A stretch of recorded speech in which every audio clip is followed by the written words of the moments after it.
انسان کی 5000 سالہ تاریخ میں چند افراد کے وسائل پر قبضہ کرنے کی ایک داستان ہے جس میں اشرافیہ کے اختیار میں وقت کے ساتھ ساتھ وسعت آتی چلی گئی ہے۔ آج سے اندازاً 12,000 سال قبل انسان نے شکار پر اپنا دار و مدار ختم کر کے کھیتی باڑی کا آغاز کیا تو وہ مستقل ٹھکانوں پر رہنے لگا اور یوں چھوٹی چھوٹی بستیاں اور شہر آباد ہونا شروع ہو گئے۔ آثار قدیمہ کی کھدائیوں سے دنیا کے ہر بر اعظم میں ایسی بستیوں بلکہ موئنجو دڑو جیسے بڑے بڑے شہروں کا بھی سراغ ملتا ہے۔ اس دور کے گاؤں یا چھوٹے شہروں میں چند متمول یا طاقتور لوگ ایسے ہوتے تھے جن کا وسائل پر قبضہ ہوتا تھا۔ انہیں عرف عام میں مقامی اشرافیہ، لوکل ایلیٹ کہا جا سکتا ہے۔ یہ اشرافیہ بھی قوت یا قبیلے کی افرادی طاقت سے قابض ہوتی تھی۔ بڑی سطح کی تہذیبی زندگی آج سے 5000 سال قبل وجود میں آئی جس میں دنیا بھر میں قوت و طاقت کے بڑے بڑے مراکز بن گئے، جیسے دجلہ و فرات یعنی بابل کی سلطنت کے نمرود، مصر کی بادشاہی کے فرعون اور روم کے سیزر وغیرہ۔ انہوں نے اپنے قبضے کے لیے ایک وسیع فوج، بیوروکریسی کا نظام اور دیگر شعبہ زندگی تخلیق کیے۔ یوں اب مقامی اشرافیہ کی جگہ قومی اشرافیہ کے گروہ وجود میں آ گئے۔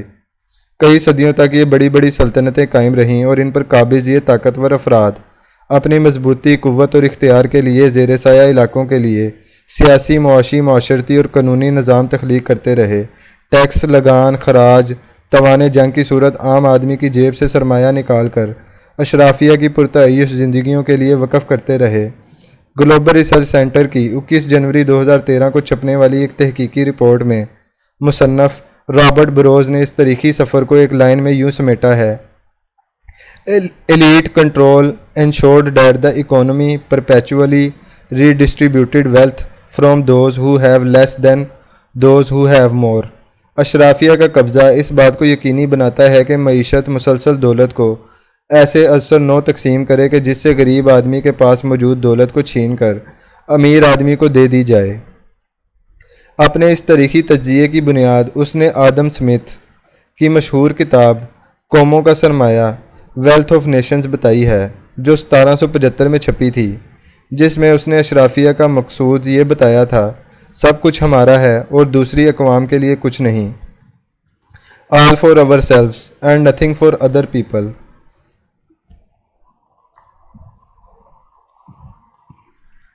جس دور میں یہ کتاب لکھی گئی اس دور میں دولت کا ارتکاز اور اشرافیہ کی بادشاہی صرف ایک صورت ہی ممکن تھی کہ آپ کے پاس ایک طاقتور فوج ہو اور آپ علاقوں پر علاقے فتح کرتے ہوئے وہاں کے وسائل پر بزور طاقت قبضہ کر لیں۔ ایک سلطنت کی حدود بڑھتی جاتیں اور نئے شامل ہونے والے علاقوں کے محکوم زمینداران قابض حکمرانوں کے لیے غلہ اگاتے، ہنرمند مصنوعات تخلیق کرتے اور پھر اپنی محنت سے ایک خطیر رقم اس قابض اشرافیہ کی نظر کر دیتے، جس کے پاس اس دولت کو ہتھیانے کے لیے صرف ایک ہی قوت یعنی طاقت ور فوج کے سوا اور کچھ نہیں ہوتا تھا۔ وقت کے ساتھ ساتھ انسان بیدار اور ہوشیار ہوتا گیا اور ان تمام طاقتوں یعنی سلطنتوں کے خلاف محکوم علاقوں میں آزادی کی تحریکوں کا آغاز ہو گیا۔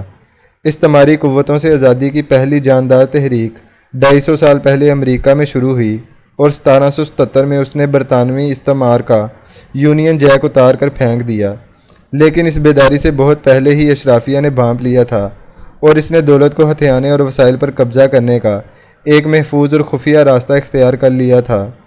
یہ ہے وہ عالمی سودی نظام جس کی بنیاد 1694 میں بینک آف انگلینڈ کے سرکاری چارٹر سے ہوئی تھی۔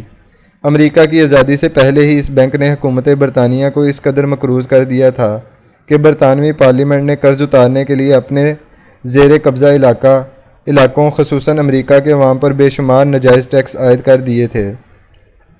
امریکی آزادی کے 7 بانیان فادرز میں سے بینجامن فرینکلن، جو ایک مورخ اور فلاسفر تھا، اس نے انقلاب کی وجوہات میں لکھا ہے کہ امریکہ میں آزادی کی تحریک کی بنیادی وجہ یہی ناجائز ٹیکس تھے جو برطانوی حکومت نے نجی بینکوں کے مطالبات پورا کرنے کے لیے امریکی عوام پر لگائے تھے۔ یہی وجہ ہے کہ امریکہ نے اپنے آغاز میں ہی اس نجی بینکاری کے سسٹم کی بھرپور مخالفت کی۔ بینکاری کے خلاف یہ جنگ امریکہ کی آزادی سے لے کر 1 صدی سے بھی زیادہ عرصے تک چلتی رہی اور اس کے خلاف امریکی صدور اینڈریو جیکسن اور ابراہیم لنکن نے بہت کردار ادا کیا۔ آخر کار 1913 میں ان سودی بینکاروں نے فتح حاصل کر لی اور ان کے مجموعے سے ایک فیڈرل ریزرو سسٹم قائم کر دیا گیا۔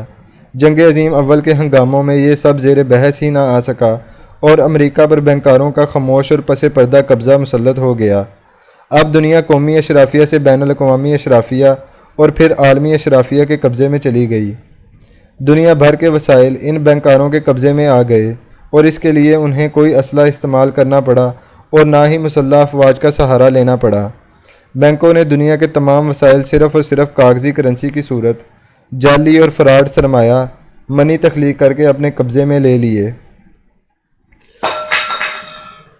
یہ تمام نجی بینک کرتے کیا ہیں؟ یہ کاغذ کے کرنسی نوٹوں کے ذریعے سرمایہ تخلیق کرتے ہیں جس کی کوئی بنیاد نہیں ہوتی۔ پھر اس کے بعد یہ سرمایہ حکومتوں اور عام آدمی کو قرض کے طور پر دیا جاتا ہے۔ یوں ایک عام آدمی ہو یا حکومت، وہ پوری زندگی محنت مشقت کر کے اس قرض کو اتارنے کی کوشش کرتا ہے۔ اسے قرض کی غلامی کہتے ہیں۔ یہ قرض اسی سرمایہ سے دیا جاتا ہے جو اسی عوام نے بینکوں میں جمع کروایا ہوتا ہے۔ عوام کا یہی سرمایہ حکومت کو قرض کی صورت دیا جاتا ہے۔ پھر یہ حکومت انہی عوام پر ٹیکس لگا کر سود سمیت انہی سے وصول کرتی ہے جن کا یہ اپنا سرمایہ ہوتا ہے، یعنی بینکوں کا تخلیق کردہ سرمایہ برابر ہے قرض، اور قرض کا مطلب ہے غلامی، یعنی دراصل یہ براہ راست بینکاری سرمایہ کی غلامی ہے۔ یہی سرمایہ جب حکومتیں تخلیق کیا کرتی تھیں تو وہ بغیر سود ہوتا اور ایسے سونے اور چاندی کے سکوں کی صورت میں ہوتا جنہیں اگر توڑ کر بھی بیچا جائے تو وہ مارکیٹ میں اپنی قیمت وصول کر لیں گے۔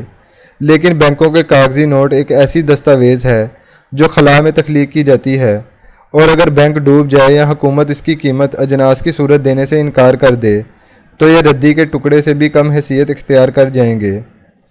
اس کا ایک اور خطرناک پہلو یہ بھی ہے کہ بینک جتنا سرمایہ تخلیق کرتے ہیں وہ اصل زر کے مطابق ہوتا ہے، لیکن مطالبہ وہ سود کے ساتھ کرتے ہیں، یعنی ادائیگی کے لیے اتنے نوٹ ہی موجود نہیں ہوتے۔